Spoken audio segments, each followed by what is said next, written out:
Hi friends, daily അപ്ഡേറ്റിലേക്ക് എല്ലാവർക്കും സ്വാഗതം.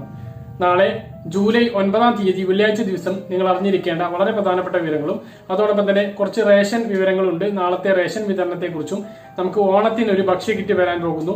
ഈ ഒരു മാസം നമുക്ക് ലഭിക്കും എന്ന് കരുതിയിരുന്ന ഭക്ഷ്യക്കിറ്റ് ഇല്ല. ജൂലൈ മാസത്തിൽ ഭക്ഷ്യക്കിറ്റില്ല. അത് സംബന്ധിച്ചൊക്കെയാണ് ഈ ഒരു വീഡിയോയിൽ വ്യക്തമാക്കുന്നത്. വീഡിയോ മുഴുവനായിട്ടും കാണുക. ആദ്യമായിട്ട് കാണുന്ന സുഹൃത്തുക്കൾ ചാനലും സബ്സ്ക്രൈബ് ചെയ്ത് ബെല്ലൈക്കൺ എനേബിൾ ചെയ്ത് വെക്കുക. വീഡിയോയുടെ വിശദമായ വിവരങ്ങളിലേക്ക് പോകാം. ആദ്യം ഇന്നത്തെ കോവിഡ് കണക്ക് നോക്കാം. ഇന്ന് സംസ്ഥാനത്ത് 13,772 പേർക്കാണ് കോവിഡ് രോഗം സ്ഥിരീകരിച്ചത്. 14,414 പേർ രോഗമുക്തി നേടി. കഴിഞ്ഞ 24 മണിക്കൂറിനിടെ 1,27,152 സാമ്പിളുകൾ പരിശോധിച്ചു. ഇന്നലെ മരണം റിപ്പോർട്ട് ചെയ്തത് 142 ആണ്. 10.83 ടെസ്റ്റ് പോസിറ്റിവിറ്റി നിരക്ക്. 10-ന് മുകളിൽ തന്നെയാണ്.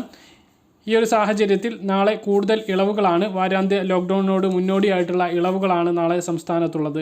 കൂടുതൽ ആളുകൾ പുറത്തിറങ്ങും. ഡി സോണിൽ ഒഴികെയുള്ള എല്ലാ സ്ഥലങ്ങളിലും നാളെ ഇളവുകൾ ഉണ്ടാകും.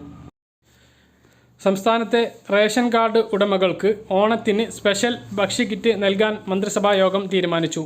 ജൂലൈ മാസത്തെയും ഓഗസ്റ്റ് മാസത്തെയും കിറ്റുകൾ ഒരുമിപ്പിച്ചാണ് ഓണത്തിന് സ്പെഷ്യൽ ഭക്ഷ്യക്കിറ്റ് നൽകുന്നത്. 12 ഇനം ഭക്ഷ്യവിഹിതങ്ങൾ അടങ്ങുന്ന കിറ്റായിരിക്കും നൽകുക എന്നുള്ളതാണ് സൂചനകൾ. മുൻ മാസത്തെ അപേക്ഷിച്ച് എല്ലാ റേഷൻ കാർഡ് ഉടമകൾക്കും കിറ്റ് ലഭിക്കുകയില്ല.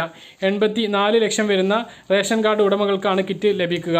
അതിസമ്പന്നർക്കും അതുപോലെ തന്നെ സർക്കാർ ഉദ്യോഗസ്ഥന്മാർക്കും ഇനി മുതൽ ഭക്ഷ്യക്കിറ്റ് ലഭിക്കുകയില്ല. റേഷൻ വ്യാപാരികൾക്കും സെയിൽസ്മാൻമാർക്കും 7 ലക്ഷം രൂപയുടെ ഇൻഷുറൻസ് പരിരക്ഷ നൽകാനും മന്ത്രിസഭാ യോഗം തീരുമാനിച്ചിട്ടുണ്ട്. ജൂലൈ മാസത്തെ ഭക്ഷ്യവിഹിതങ്ങളുടെ വിതരണം ഇന്നു മുതൽ ആരംഭിച്ചു. ഓരോ റേഷൻ കാർഡിനും എന്തെല്ലാമാണ് ലഭിക്കുക എന്നുള്ളത് നമ്മൾ ഇന്നലെ വ്യക്തമാക്കിയിരുന്നു. എങ്കിലും നാളെ നിങ്ങളെ ഓരോ റേഷൻ കാർഡിലും ഓരോ താലൂക്കിലും എങ്ങനെയാണ് ഭക്ഷ്യവിഹിതങ്ങൾ ലഭിക്കുക എന്നുള്ളത് നാളത്തെ വീഡിയോയിൽ നിങ്ങളെ അറിയിക്കുന്നതാണ്. ഇപ്പോൾ ജൂലൈ മാസത്തെ റേഷൻ വിഹിതങ്ങളോടൊപ്പം ജൂൺ മാസത്തെ ഭക്ഷ്യക്കിറ്റിൻ്റെയും വിതരണമുണ്ട്. നേരത്തെ അറിയിച്ചതിൽ നിന്നും വ്യത്യസ്തമായിക്കൊണ്ട് ജൂലൈ മാസത്തിൽ ഭക്ഷ്യക്കിറ്റ് ഉണ്ടാവുകയില്ല എന്നുള്ള വിവരങ്ങളാണ് ഇപ്പോൾ ലഭിക്കുന്നത്. ജൂലൈ മാസത്തെയും ഓഗസ്റ്റ് മാസത്തെയും ഭക്ഷ്യക്കിറ്റ് ഒഴിവാക്കിക്കൊണ്ട് ഓണത്തിന് ഒരു ഭക്ഷ്യക്കിറ്റ് നൽകാനാണ് ഇപ്പോൾ സർക്കാർ തീരുമാനിച്ചിട്ടുള്ളത്. 12 ഇനം ഭക്ഷ്യവിഹിതങ്ങളാണ് ഓണക്കിറ്റിൽ ഉണ്ടാകുക എന്നാണ് ലഭിക്കുന്ന സൂചനകൾ. പക്ഷേ ഇപ്പോൾ ലഭിക്കുന്നതും 11 ഇനം ഭക്ഷ്യക്കിറ്റ് തന്നെയാണ്. അതിൽ നിന്നും വിഹിതങ്ങൾ മാറ്റം വരുത്തും. പായസ കിറ്റ് ഉൾപ്പെടെയുള്ള വിഹിതങ്ങളായിരിക്കും പുതിയ ഓണത്തിനുള്ള ഭക്ഷ്യക്കിറ്റിൽ ലഭിക്കുക. ഈ ഒരു ജൂലൈ മാസത്തിൽ തന്നെ ഈ ഒരു ഭക്ഷ്യക്കിറ്റിൻ്റെ വിതരണം തുടങ്ങിക്കഴിഞ്ഞാൽ ഓണത്തിന് മുന്നോടിയായിക്കൊണ്ട് തന്നെ വെള്ള കാർഡുകാർക്കും വിതരണം ചെയ്യാനുള്ള പദ്ധതിക്ക് വേണ്ടിയായിരിക്കും ജൂലൈ മാസത്തെ കിറ്റ് ഒഴിവാക്കിക്കൊണ്ട് തന്നെ ഈ ഒരു കിറ്റ് നേരത്തെ വിതരണം ചെയ്യാൻ വേണ്ടി തീരുമാനിക്കുന്നത്. ഇനി പറയുന്നത് കേരള പോലീസ് നൽകുന്ന ഒരു മുന്നറിയിപ്പാണ്. ഓൺലൈൻ ഗെയിമുകളിൽ അഡിക്റ്റായിട്ടുള്ള വിദ്യാർത്ഥികളുടെ രക്ഷിതാക്കൾ ശ്രദ്ധിക്കണമെന്ന് പോലീസ് അറിയിക്കുന്നു. ഓൺലൈൻ ഗെയിമുകൾ മരണത്തിലേക്ക് കുട്ടികളെ എത്തിക്കാനുള്ള സാധ്യതയുണ്ട്.